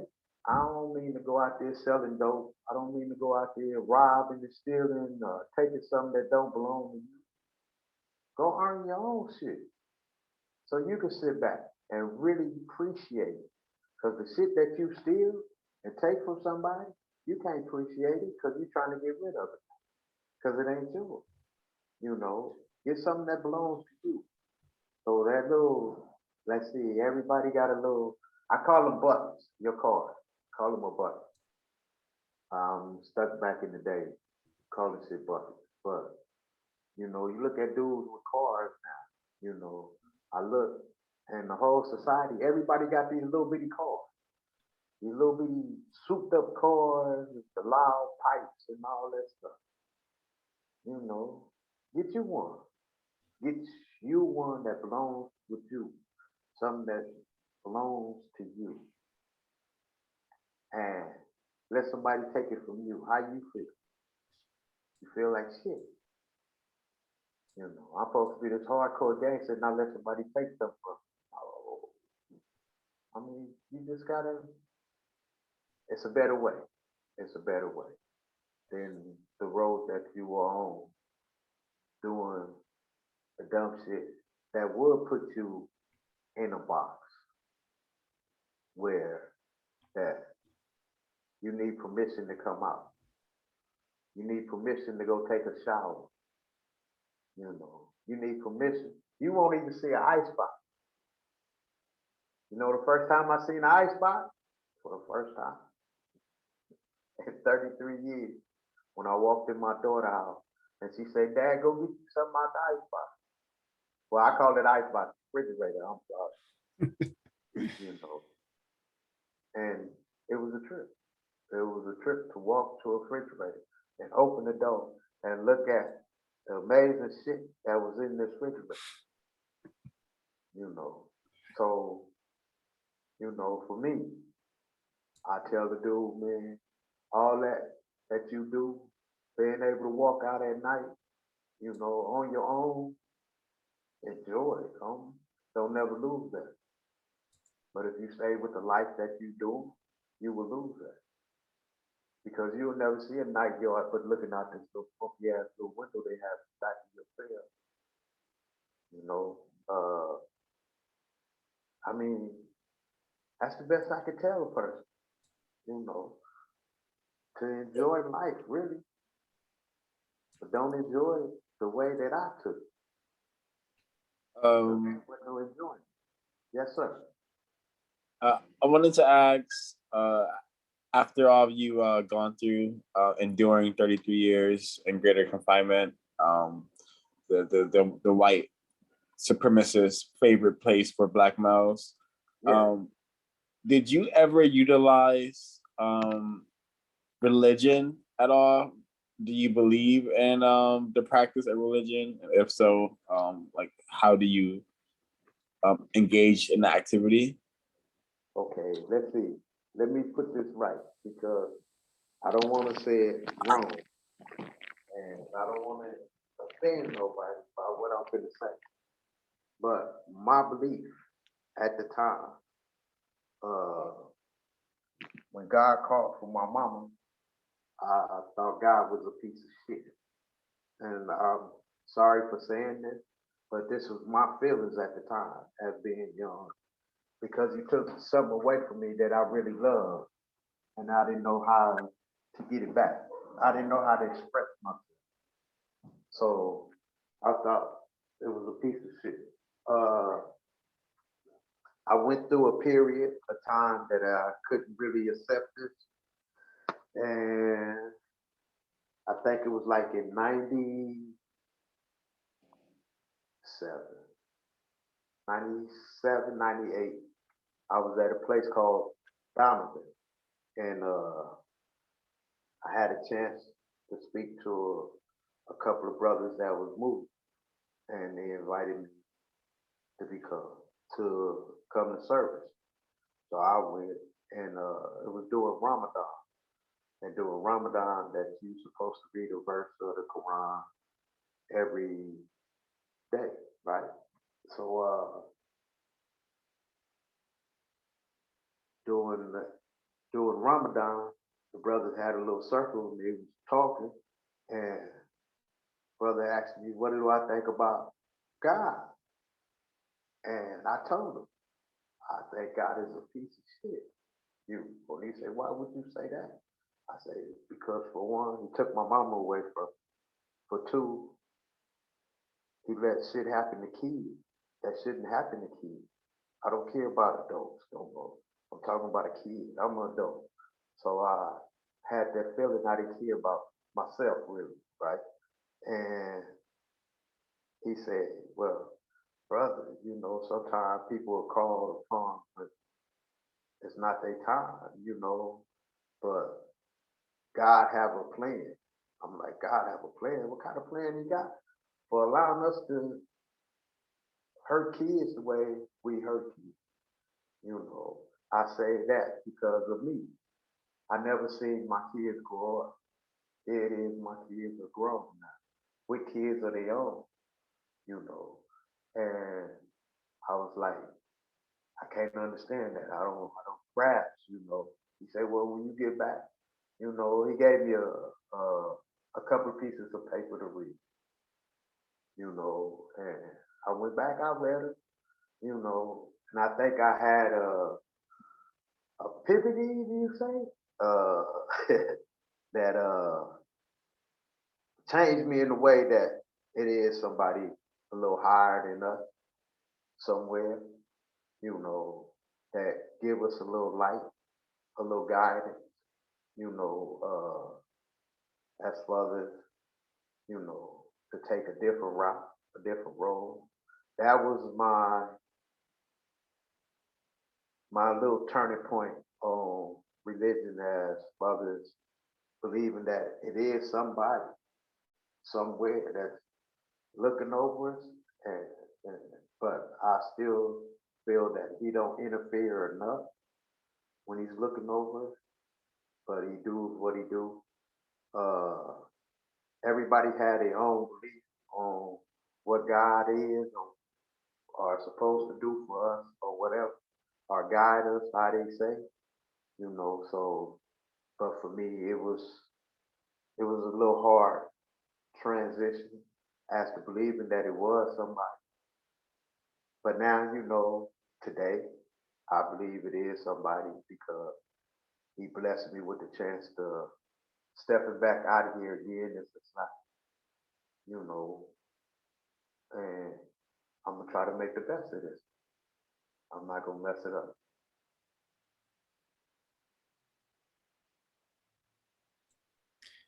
In regards to the questions about how can you tell the difference between people faking it and being real, she said, yeah, that made a lot of sense. Thank you. And yeah, I definitely understand your sentiments entirely, because I don't even use the term God. I use the term creator, and Black people have been super indoctrinated and led to believe in these concepts known as Christianity, Islam, Judaism, where all of these are just mechanisms for control. That they're more likely to control a Black person to keep them from countering the system, keep them from wanting to practice counter violence against racist men and racist women. So I think your sentiments were very logical. Yeah, so that makes a lot of sense. Makes a lot of sense. I don't have any further questions, but we will be doing this again. Most definitely, I like this. Yeah, I will be sending you some counter-racist materials. I'll be sending you some stuff for you to listen to. If you don't want to Yeah. pick up some books, you could just listen to this broadcast. Okay. And then so we can have a bit of a more just further conversations about racism, white supremacy, and but I do have another question. Actually, I almost forgot this one. Do you think, I have two more questions actually. Do you think that Black people should be working to eliminate the system of white supremacy racism? Yes. I mean, in which way though? Now, Oh, see, it's two different ways of doing this, or maybe it's three. You know, you got the violent way, you got the smart way, and you got the understanding way. Because if you understand your enemy, right? This is our enemy, right? If you understand your enemy and his goal, you have a smarter way of beating at his goal. You see what I'm trying to say? But if you use the violent way, that means everyone you see, you just pop. What the hell? You know? I mean, to be real, you know, I mean, to me, that's the dumb way. Because now you stepping into his land where that he can use his law to put you away or to put you in the ground. You see what I'm saying? So if you learn what he's trying to accomplish and beat him to the punch, why not? You know, and you already know what he's trying to accomplish. He's already done that. But how far, let's see, how long can you be on the top of that totem pole without somebody knocking you off? In this society now, because of people like y'all, you know what I'm saying? They got a little education on that takes it a little better. That if you don't use the violence, you're using your words. Words hurt more than any weapon that you could ever have. Any weapon you can ever have. Because words stay in your mind. Remember how you was little, mama used to tell you, don't touch that, that's gonna hurt, that's gonna hurt. But you're in the back of your head, oh, that shit ain't gonna hurt, I'm gonna do it anyway. And it hurt. You know what I'm saying? But all the way in the back of your mind, as you get older, that's gonna hurt. You do that shit, that's gonna hurt. Words, homie, words hurt a whole lot more. And they touch something. They touch your heart. If a person is true about his word, they touch your heart. A weapon won't touch your heart. Thanks so much for answering. I had one question as well. I think everything you've been sharing has been really eye-opening. Yes. Question just came to me. Your generation that was around when the drugs and stuff started kind of flowing into Compton, South Central, LA, and all those concentration camps for Black people. Right.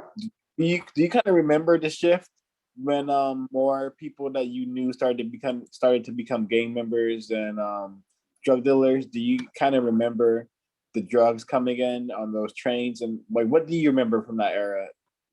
From that era? Yeah. Well, let's say this way. We started gang as to protect our so-called community because of the white officers beating on the neighborhood kids or my grandparents, my parents. So the gangs were started to protect the neighborhood. White folks flipped gangs around for colors. See, because everybody said blood. I wouldn't care who you were, where you was from. You know, when an older person said you, what's up, young blood? How you doing? You see what I'm saying? So when white folks switched it to color and people start saying cuz, you know, all the Bloods and the Crips can't get along when we were one because it was our job to protect the kids in the neighborhood the older folks. When I seen an older person walking across the street, nigga, I made it my purpose to go over there and help her come across the street, carry her bags to her house. You see what I'm saying? That was what gangs was supposed to be about. But we allowed the influence of white folks with that to make it as now we want to kill each other. And we took it to that level of killing each other for them to stop our unity. This was a unity that we had amongst us. And we broke that unity by allowing the influence of them. So the influence, drugs. All of a sudden, this neighborhood got drugs, and you peddling it to my neighborhood. So why I can't get no drugs to peddle it to your neighborhood? You see? So they brought drugs in the game, a way to take us from say our parent is having a hard day at work, you come home, now you got to sit up here and eat this beans and rice that you didn't ate all week because you didn't have enough to buy a piece of meat to put into something. Or you got to save the meat for a special day. You know what I'm saying? So now I'm take this drug and it's gonna relieve me from have to do this. You know. So they brought in something to counteract our togetherness. And that's what it did. It broke us up. It turned people into something that shouldn't be. You know, it turned the black man into a cold monster, a real cold monster. And the coldest monster I ever knew was my uncle, was a dope fiend. The coldest mug I ever knew. Man used to tell me in one arm I have a house. In the other arm I got 2 or 3 rose washers. In my leg, I got this, I got that. Because this is the drugs that he was shooting. And the money that it took to get them drugs, you know, it turned him into a monster. So he took everything and anything that he could, regardless of who he was.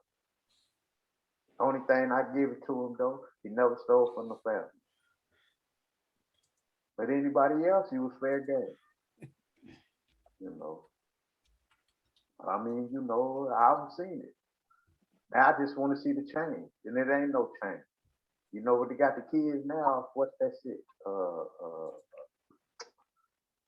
It starts with an A. Some new drug. You know, got dudes spaced out now. You know, I mean the change of the time. The young dudes that's coming up now, if you don't educate yourself, you stuck on this new drug. You know, and this drug is way out. This shit is killing you. You take too much of this shit, or you take a little of it, it'll kill you. You know, so it's all messed up. I think you're talking about fentanyl. Is it fentanyl? Yeah, that's him. That's him. That's it. He in the penitentiary right now, wreaking havoc. Seen some Right video. now. Seen some video of some inmates in prison completely zombified by that substance. Yeah. But yeah, thank you for sharing the information about how the war on drugs, basically, which is code for the war on Black people, because it was engineered to do what it successfully did, I suspect, which was to knock us down. Go for it. I'm sorry. Go ahead. My bad. No, I just said it did throw a wrench and Black people's progress, not progress, but unity or whatever was going on. Yeah. Because I was born into the drug scene and into the gangs, and Black people being in a very, very misfortunate position. But yeah, thank you for sharing that. You know, I enjoyed this. I appreciate y'all. You know, and I hope the next time I get to do a little something a little better, huh? Yeah, yeah. So and back to your how are we gonna solve this problem? See, we have the the people function and people activity, and there are 9 areas of people activities: economics, education, entertainment, labor, law, politics, religion, sex, and war. And we've talked about all of these areas in this on this call. But we have to understand that what white people have done is that they've organized themselves around a code. There's a white code.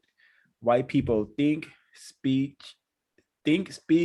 and behave in a codified manner.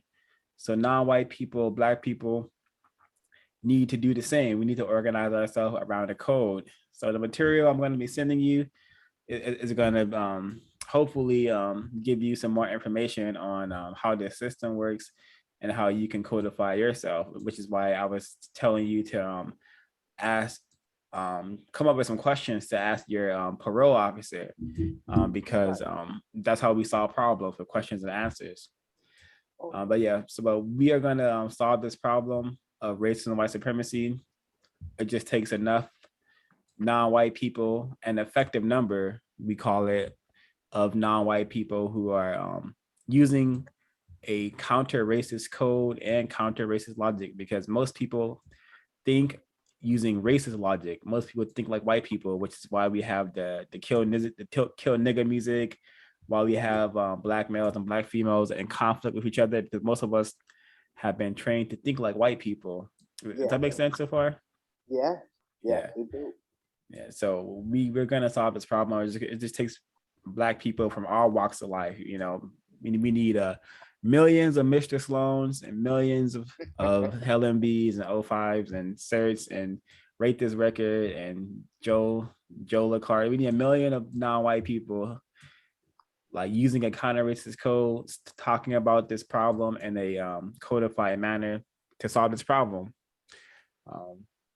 So my final, you kind of answered it when you were talking about just the mistreatment you're experiencing now that you're out of greater confinement.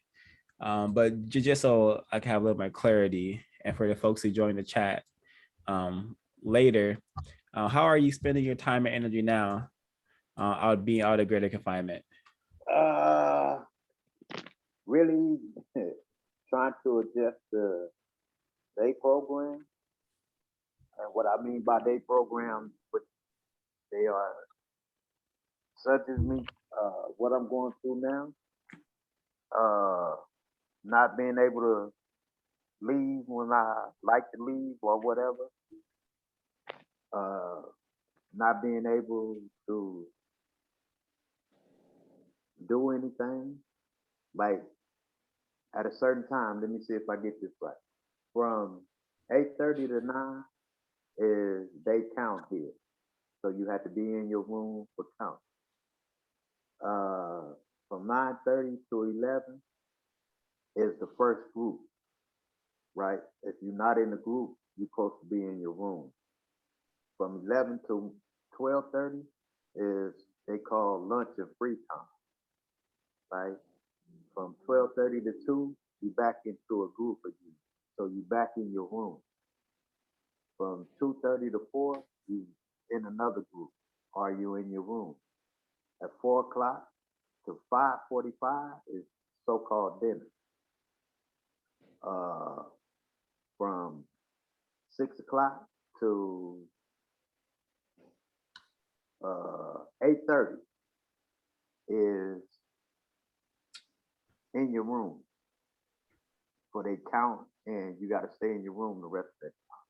You know, then from 8:30 to 11 is free time, where you either in your room on your phone, or they got the building is built in a square.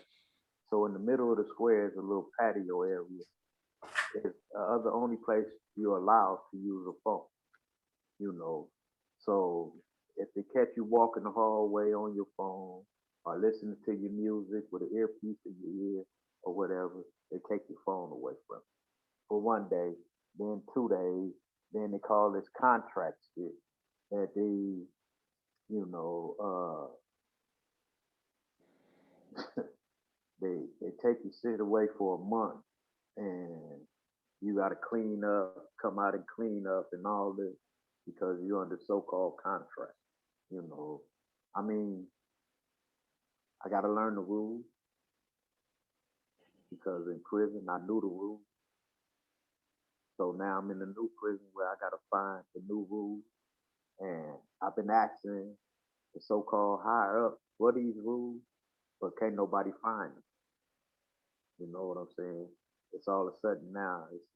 It's like it's something that you just throwing on somebody because we're new here.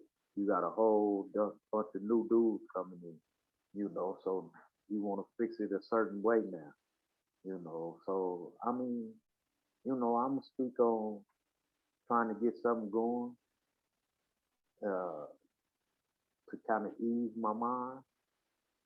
But what I do though, really nothing really to do. I really don't have. I'm not a person that likes to read a lot.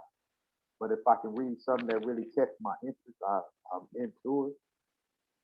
But basically, you know, me just being able to holler to the family, you know. Now I can reach out and call. I ain't gotta wait on you to put no money on the phone no more or none of that. I can call you now direct, you know. So that's a good thing. That's my day. Well, yeah, we're going to get you some counter-racist material for sure, either audios or some written material that because you are a very necessary asset needed in the war against white supremacy, sir, Mr. Sloan. I love to have that. I mean, you know, I'm gonna share this with my daughter. I'm gonna try to the little ones you send me. I'm gonna try to copy them and send it to her so she can hear it because she asked me about that. And where she hear this, she want to hear this copy the one we doing now. She would Oh like yeah, to. yeah. I think I have her in my Instagram. I will be sending her a link to this for sure. Sir, did you have a question? Nope. It was great having you, Mr. Sloan. Great to a bit about you. Look forward to the next time. I'm gonna get your information from 05 so I can reach out privately to discuss more things. But I look forward to the next time, and I hope you really take on the materials that I will be putting over here. Oh, most definitely, I will do that. Excellent. So we usually do final comments, and I'm just gonna let you oh yeah, and rate this record. She wants to give you her regards. She says have a great weekend. But I'm gonna let you just have the final words. You can share whatever you want to share. Talk Final word. The final word. What's the final word? Or comment, statements. You sure put me on the spot here, huh? Final word. Never change what you're doing. Continue to do it. Open up a lot of eyes. I mean, and mind. Don't be in a big rush. It just takes time. And our biggest thing is patience. A lot of us don't have patience. And I think I learned patience a little bit by my confinement. Just be patient. Be patient. I mean, like they say, Rome wasn't built overnight. This won't be able to be built. Just be patient, and we try to get as much as we can out of it, and that's it. Have a lovely life, enjoy life. Really enjoy as best you can of life. That's the best I can say. Thank you. And for the folks who will find this broadcast, please share it around, like, comment, subscribe, because again, this account is nigger banned, meaning that it's hidden from everyone. YouTube, the white people at YouTube do not want you to see this material. They did not want to see Black people attempting to solve the problem with our thought, speech, and action. Thank you again, Mr. Sloan, and the Thank you, panelists. Have a good evening. You too. Yeah, thank you for sharing your time and energy, and definitely we'll have you on for a next one and a one after that one and one after that one. Yes. All righty. Yes. CRWS signing out. Signing out.